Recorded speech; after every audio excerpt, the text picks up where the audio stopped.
पाण्याचा प्रश्न, दुसरा अतिक्रमणाचा प्रश्न आणि बेरोजगारीचा प्रश्न खूप मोठा आहे. कामं होत नाही. इथपर्यंत लहान लहान बाळांचा इथं जीव पण गेलेला आहे. जालना शहरामध्ये पाण्याचा प्रश्न, अतिक्रमणाचा प्रश्न आणि बेरोजगारीचा प्रश्न खूप मोठा आहे. गेल्या 4 वर्षांपासून प्रशासन लागू झाल्यानं कामं होत नाहीयेत. जालन्याच्या भ्रष्ट अधिकाऱ्यांनी टॅक्स घेऊन देखील पाणीच दिलं नाही असा आरोप आता जालनाकर करतायत.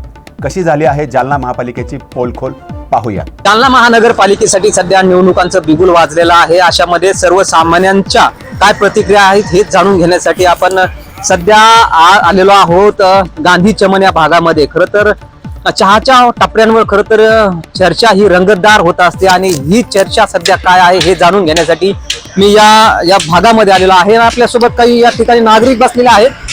त्यांच्याकडून जाणून घेऊयात की नेमकी शहराची काय प्रश्न आहेत का, त्यांना कुठला पहिला महापौर कोण हवा आहे या संदर्भात जाणून घेण्यासाठी मी या ठिकाणी आलेलो आहे. खरं तर या ठिकाणी काही नागरिक चहा पिण्यासाठी बसलेले आहेत. दादा काय सांगणार, सध्या शहराचं वातावरण कसं आहे, कोणत्या प्रश्नांना शहरवासियांना सामोरे जावं लागते, काय सांगणार? सर्वात अगोदर तर जालना शहरामध्ये पाण्याचा प्रश्न, दुसरा अतिक्रमणाचा प्रश्न आणि बेरोजगारीचा प्रश्न खूप मोठा आहे. आणि गेल्या 4 वर्षापासून जे प्रशासन लागलेले कामं होत नाही, म्हणून भारतीय जनता पार्टीचा महापौर बनला तर सगळे कामं होतील. 8-10 दिवसाला जे पाणी येतंय ते रोज लोकांना पाणी भेटल. बेरोजगारीचा जे प्रश्न आहे त्याच्यामध्ये जे कंपन्या आहेत तिथं 80% जालना शहरातले स्थानिक जे मुलं आहेत त्यांना तिथं नोकरीत घेण्यात यावा. स्वच्छताचं घंटागाडी वगैरे रोज येत नाही. ती महापौर BJPचं झालं तर निश्चितच 100% एक वेगळा शहराचा विकास होईल. आणि देशामध्ये नरेंद्र मोदीजी, महाराष्ट्रात देवेंद्रजी आणि ज्याची सत्ता आहे त्याचाच महापौर बनला तर निश्चितच कामं चांगले विकासाची होईल. म्हणून भारतीय जनता पार्टीचा महापौर व्हायला पाहिजे. बरं, या अगोदर काही कामं, विकास कामे झालेली आहेत का? आश्वासनाची पूर्तता कुठेतरी झालेली आहे का? तुम्ही कसं पाहता? नाही, गेल्या 4 वर्षापासून प्रशासन लागलेला आहे ना. आणि तो भ्रष्ट अधिकारी होता, जालन्याचा जे आयुक्त होता तो जेलमध्ये गेला. त्यांनी किती भ्रष्टाचार केलं. वेळेवर घंटागाडी येत नव्हती. 8-10 दिवसाला पाणी येत नव्हतं. 10 दिवसांनी 15 दिवसाला ते पाणी द्यायला लागला आणि 2700 रुपये 3000 रुपये टॅक्स घ्यायला लागला. कशाच घ्यायला लागला? 365 दिवसाचा तो टॅक्स घेतो पण पाणीच भेटणार नाही ना. 365 दिवसात आपल्याला पाणी भेटायला पाहिजे. तो वर्षातून किती 10 वेळेस या 20 वेळेस 25 वेळेस पाणी द्यायला लागला फक्त. म्हणून भारतीय जनता पार्टीचा महापौर झाला तर निश्चितच रोज पाणी येईल आणि एक विकास होऊ शकतो. निश्चितच कुठेतरी विकासाच्या मुद्द्यांवरच निवडणूक पार पडेल असं दादांचं मत आहे. आणखीन काही नागरिक आहेत. दादा काय सांगणार, सध्या प्रामुख्याने शहरामध्ये भटक्या श्वानांचा प्रश्न समोर आलेला होता. अनेक लोकांना या भटक्या कुत्र्यांनी खरं तर चावा घेतलेला होता. तुम्ही कसं पाहता, याकडे महानगरपालिकेने काय उपाययोजना केलेल्या होत्या का? तसं तर समस्या खूप आहे शहरात, परंतु तुम्ही श्वानाचा प्रश्न काढला म्हणून तुम्हाला मी तुमच्या चॅनलच्या माध्यमातून एक शासनाला किंवा नगरविकास मंत्र्यांचं जे खातं असतं त्यांना एक विनंती करू इच्छितो. जसं बिबट्याचा जास्त वावर झाला तर त्यासाठी एक विशेष कायदा करून ते नरभक्षक बिबट्याला मारण्याचा कायदा बनवला जातो. जालना शहरात एक नाही अनेक अशा घटना घडल्यात. इथपर्यंत लहान लहान बाळांचा इथं जीव पण गेलेला आहे. अनेक लोकांना कुत्र्यांना चावा घेतला. तशीच एखादी तरतूद करून जालना शहरातले जे मोकाट कुत्रे आहेत, नरभक्षक कुत्रे झालेले आहेत, त्यांना मारण्यासाठी कायदा बनवायला पाहिजे. शहरात कोणते प्रश्न कायम असतात, काय सांगतात? आता अतिक्रमणाचा विषय, खूप जागी अतिक्रमण झालेले. रस्त्याचे असे काही शहरात काही रस्ते असे अजून राहिलेले आहेत जे तयार नाही झालेत. काही रस्ते बनलेत पण एका वर्षात उखडलेत. भ्रष्टाचाराचा विषय असेल, असे अनेक विषय, एकपेक्षा जास्त विषय शहर. जालन्यामध्ये पहिलाच महापौर पदाची निवडणूक पार पडते. काय अपेक्षित असेल या महापौरकडून? पहिला महापौराची इतिहासात नोंद घेतली जाते, गॅजेटमध्ये लिहिलं जातं पहिला महापौर कोण आहे.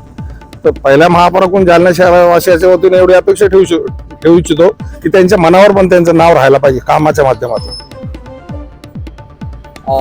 निश्चित आपण आणखीन काही ज्या ठिकाणी नागरिक बसले आहेत त्यांच्याकडून जाणून घेऊयात की नेमकी शहराची काही प्रश्न आहेत का आणि प्रामुख्याने ही प्रश्न सोडवली गेली आहेत का आणि होणारा पहिला महापौर ही प्रश्न सोडवणार का? त्याला काय सांगणार, सध्या शहराची प्रश्न काय आहेत, काय सांगा?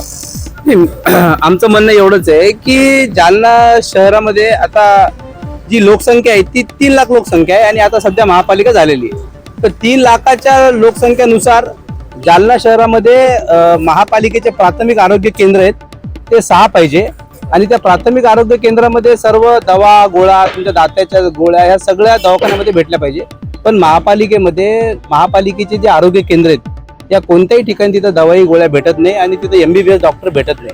म्हणून आमची अशी मागणी राहील की जो कोणी महापौर होईल तर त्यांनी महापालिकेच्या पूर्ण 16 प्रभागामध्ये महापालिकेचे दवाखाने झाले पाहिजे आणि त्यांना सगळ्या सुविधा भेटल्या पाहिजे. आणि दुसरी महत्त्वाची गोष्ट की ज्या शाळा आहेत त्या शाळा प्रत्येक प्रभागामध्ये झाल्या पाहिजे महापालिकेच्या.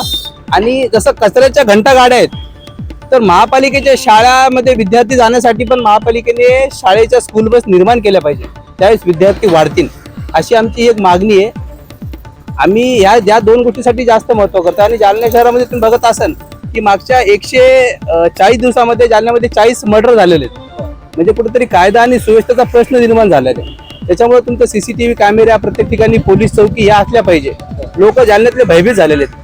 असे शिक्षण आरोग्य आणि गुन्हेगारी जे आहे या गुन्हेगारी थांबली पाहिजे. यासाठी आमची प्राथमिक मागणी राहील की बाबा या नशाच्या गोळ्या याच्यावर काहीतरी कारवाई केली पाहिजे. अन्न औषध प्रशासन विभागाने कारवाई केली पाहिजे आणि या नशामुक्त जालना झाला पाहिजे. याच्यासाठी आमची अपेक्षा राहील की चांगला महापौर यावा आणि जालना आपला जसं पहिले म्हणायचे जालना सोने का पालना तसं जालना झाला पाहिजे. जालना आता गुन्हेगाराचा पालना होत आहे हे कुठेतरी थांबलं पाहिजे. शहरामध्ये प्रचंड असा पाऊस झालेला होता. या पावसामध्ये तुडुंब असं शहरामध्ये पाणी साचलेलं होतं. काय प्रमुख तुम्ही कसं पाहता? नाही याच्यामध्ये काय माहितीये का जो भ्रष्टाचार जे आता सांगितलं की मागचे जे काय अधिकारी होते त्यांनीच भ्रष्टाचार केलेला आहे. बोगस बिलं उचललेलं आहे. ज्या जालना शहरामध्ये जे नाले होते या नाल्यावर सगळं अतिक्रमण झालेलं आहे आणि ही नाल्यांचं जे आहे ते नदीमध्ये त्याची विल्हेवाटच लावलेली नाही. जालन्यामध्ये तुम्ही बघा आता 150-200 करोड तर ते रोहनवाडी पुलाजवळ नाल्याचं पाणी स्वच्छ करून MIDC ला देण्याचं चालू आहे. म्हणजे लोकांना इथं प्यायला पाणी नाहीये आणि तुम्ही MIDC साठी 150 कोटी रुपये खर्च करून MIDC ला पाणी देताय. म्हणजे तुम्ही गरिबाच्या हक्क मारून तुम्ही श्रीमंताला भरायचं काम चालू आहे. हे कुठेतरी थांबलं पाहिजे ना. निश्चितच आपण पाहिलं तर शहरामध्ये अनेक प्रश्न कायम आहेत आणि त्यासाठी सोडवण्यासाठी अनेक जे प्रश्न सध्या उपस्थित होताना आपल्याला पाहायला मिळतात. आणखीन काही नागरिक आहेत दादा कसं पाहता सध्या प्रामुख्याने प्रश्न काय शहराचे? शहराचे प्रश्न हेच आहे की काय स्वच्छता, सर्वपल्ली स्वच्छता. ठीक आहे प्रशासन बसलेलं 4 वर्षापासून पण स्वच्छता सगळीच घाण आहे. नालीचे प्रश्न आहे तिथे हर ठिकाणी उकंडे बसलेले. तिकडं काय त्यांचे जे कर्मचारी आहे अरे कर्मचारी एवढे आलसी झालेले त्यांचे ते कामच नाही करत.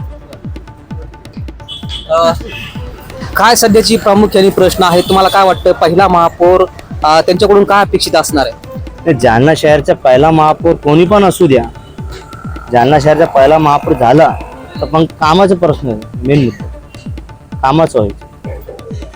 निश्चितच आणखीन काही बांधव आहेत.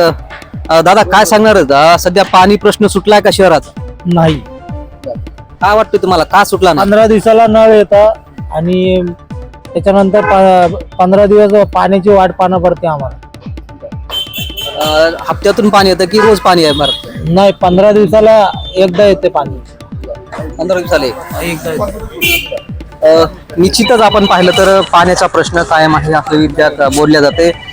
सध्या आपण पाहिलं तर सध्या पहिल्या महापौर पदासाठी खरं तर ही निवडणूक प्रक्रिया पार पडणार आहे आणि त्यासाठी अनेक जे लोक आहेत सध्या स्थितीमध्ये अनेक प्रश्न शहरामध्ये कायम आहेत आणि त्यासाठी ही प्रश्न कशी सुटणार आणि पहिला महापौर पदाला हे प्रश्न कशी सोडवता येणार हे देखील आता पाहणं महत्वाचं असणार आहे. अजय गाडे, LS मराठी, जालना.